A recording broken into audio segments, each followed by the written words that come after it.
Welcome to Hope Is Here. My name is Greg Horn. We are continuing our conversation with author Susan Neal. She has written a new book called 7 Steps to Get Off Sugar and Carbohydrates. It was a Selah Award winner.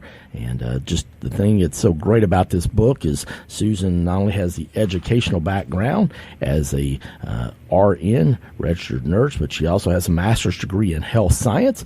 But she also had some health challenges herself at the age of 49, out of all things, after she had an abscessed tooth.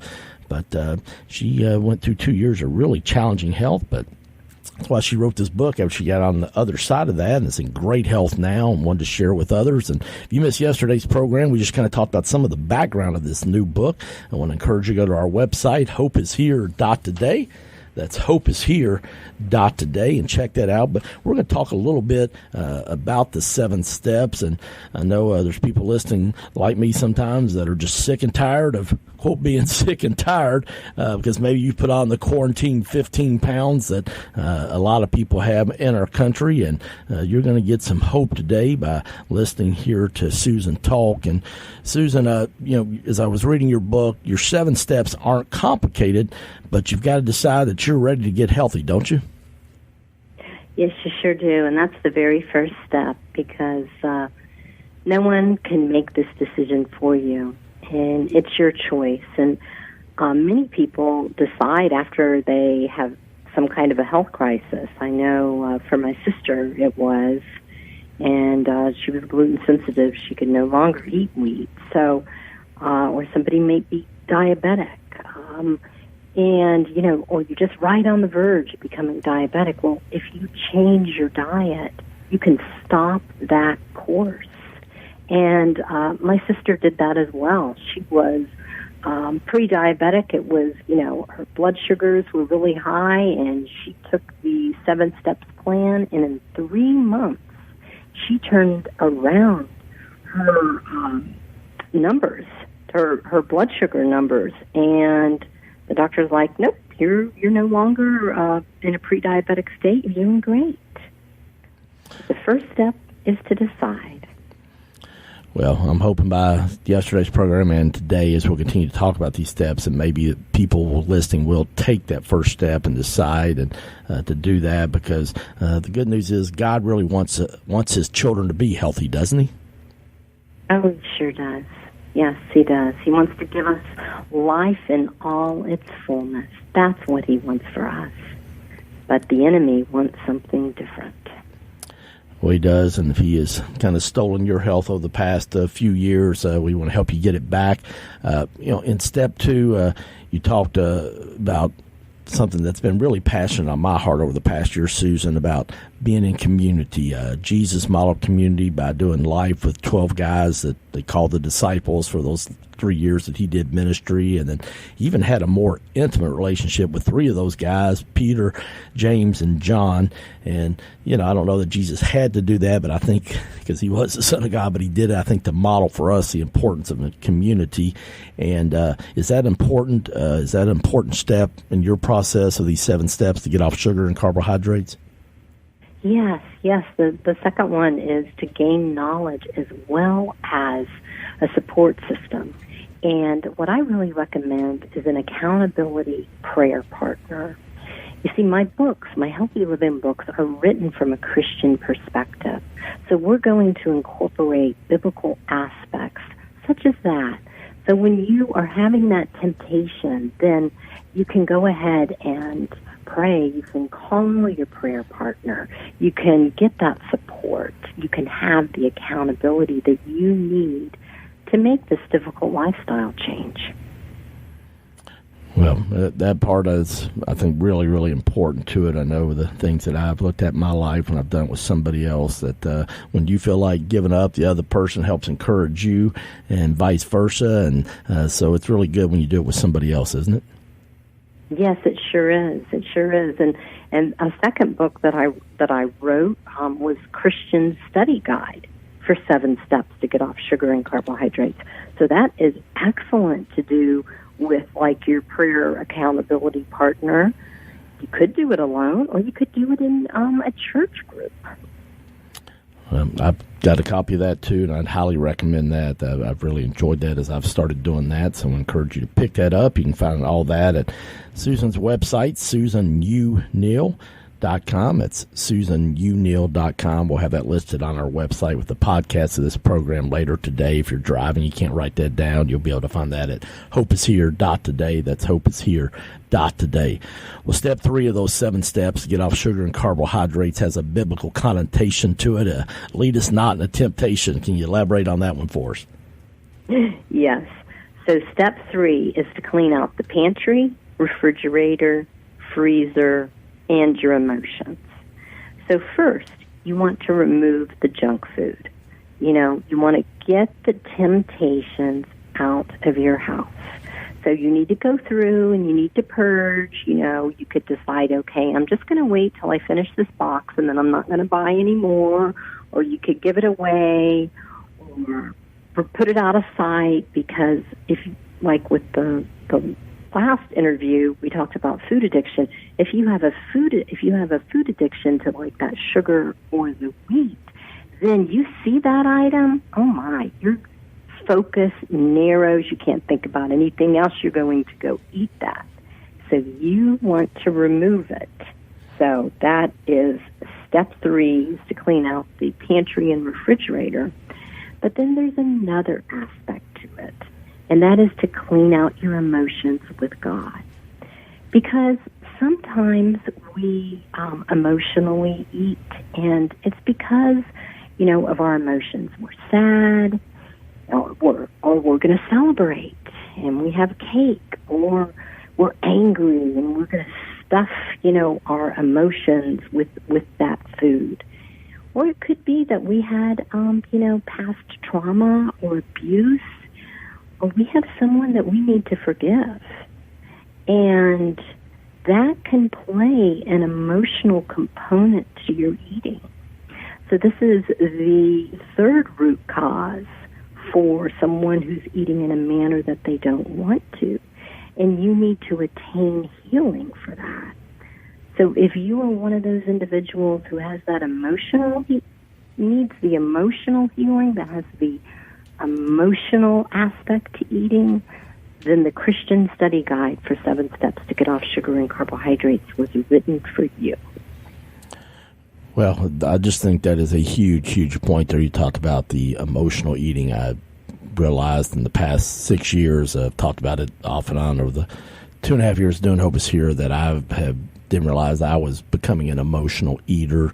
And, but in our culture, and especially a lot of church events, the more food, the merrier, right? Yes, and you know what? We want to eat well, but we want to eat God's foods. There's a difference between God's foods and the food manufacturers. So what I suggest is that you look at your plate. Does that food resemble an item that came out of the garden or off of the farm? If it did, then wonderful. But if it was created and fabricated by a food manufacturer, then avoid it. Eat a baked potato, not a potato chip. Good wisdom right there. You talked a little bit about step 4 yesterday, but if you would talk about it again, maybe somebody else missed it yesterday.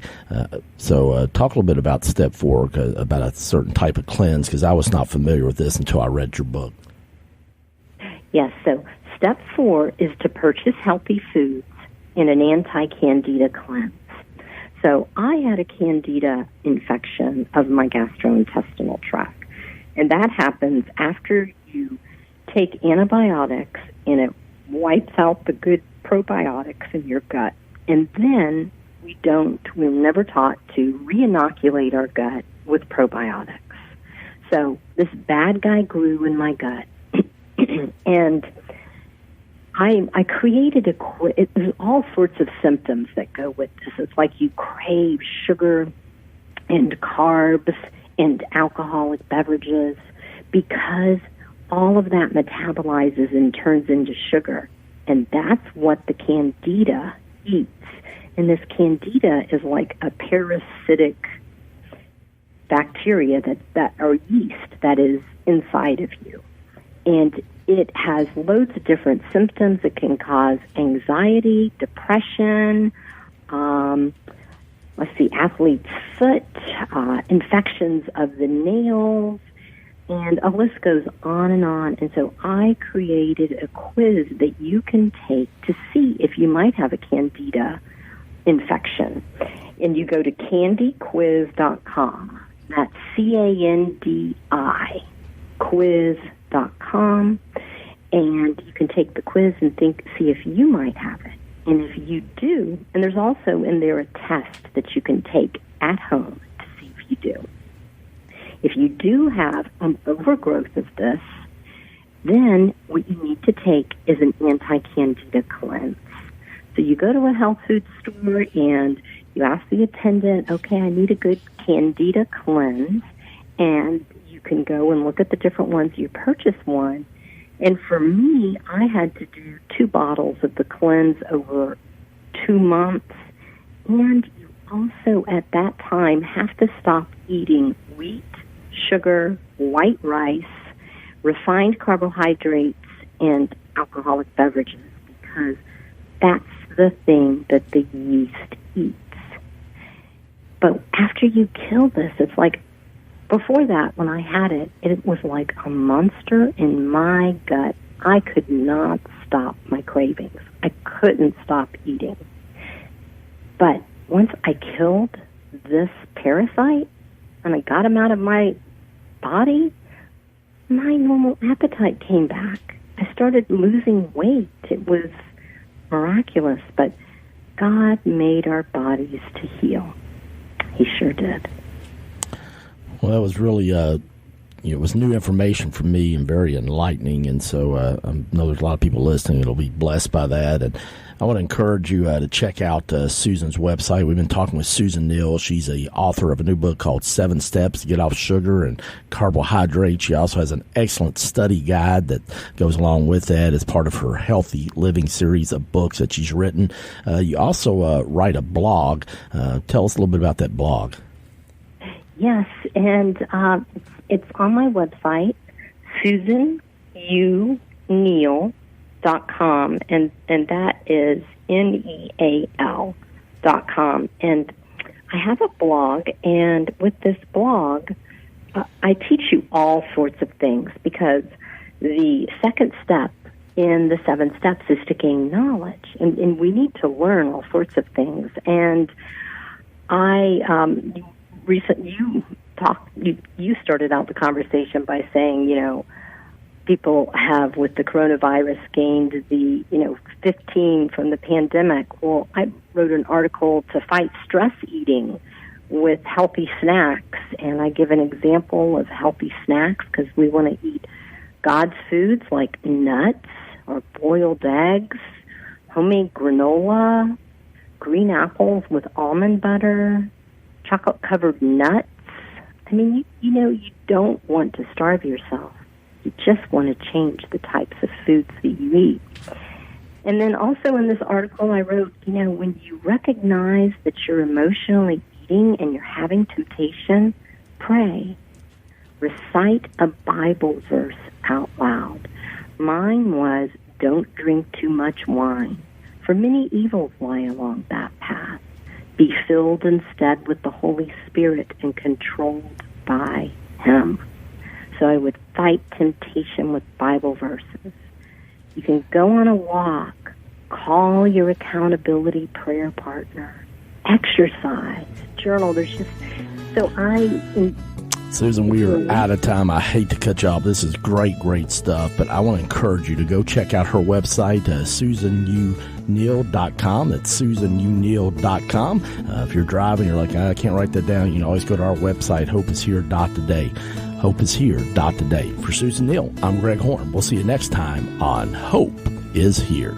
Our world needs strong, integrity-infused leaders. People are longing for leaders who will unite rather than divide. The Global Leadership Summit on August 6th and 7th is your opportunity to access a wealth of leadership insights from 15-plus world-class faculty such as Craig Groeschel, Nona Jones, Marcus Buckingham, and more. To see the full lineup and get your tickets to attend online or at a local in-person event, visit globalleadership.org/summit and use the priority code radio.